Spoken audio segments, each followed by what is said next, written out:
দর্শক, আগারগাঁওয়ে পরিকল্পনা কমিশনের এনইসি সম্মেলন কক্ষে অনুষ্ঠিত হচ্ছে বাংলাদেশ পাকিস্তান যৌথ অর্থনৈতিক কমিশন জেএসসি বৈঠক।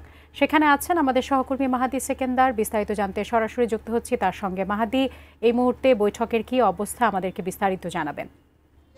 দুদেশের মধ্যে যেমনটি বলছিলাম গত সংবাদেও, বাংলাদেশ এবং পাকিস্তানের মন্ত্রী পর্যায়ে যে আনুষ্ঠানিকতা জেইসি জয়েন্ট ইকোনমিক কমিশনের নবম যে সভা, সেটি আগারগাঁওয়ে চলছে এবং এই 12টা 30 মিনিটের মধ্যে প্রথম দফার যে বৈঠক সেটি শেষ হওয়ার কথা এবং সেটি শেষও হয়েছে।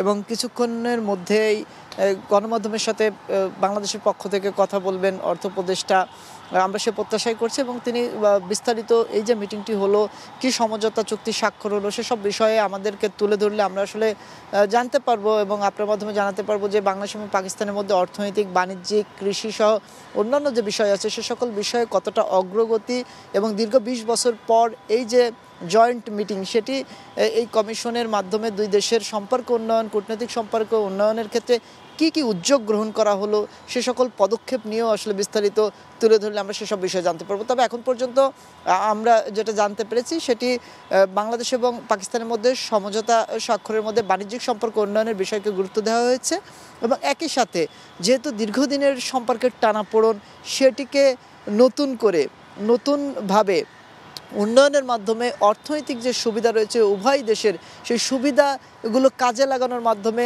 অর্থনৈতিক অগ্রগতিতে উভয় একে অন্যের অংশীদার হিসেবে পাশে থাকতে পারে, সেসব বিষয়কে গুরুত্ব দিয়েই এই মিটিংয়ে তুলে ধরা হবে এবং দুদেশের বাণিজ্যিক সম্পর্ক জোরদার করা হবে। তো সাজিয়া, এর ছিল আমার কাছে রাজধানী আগারগাঁও থেকে এই জয়েন্ট কমিশনের যে মিটিংটি সেটি নিয়ে সর্বশেষ, এবং এরপর বিস্তারিত জানলে আপনার মাধ্যমে আবারও জানানোর চেষ্টা করব।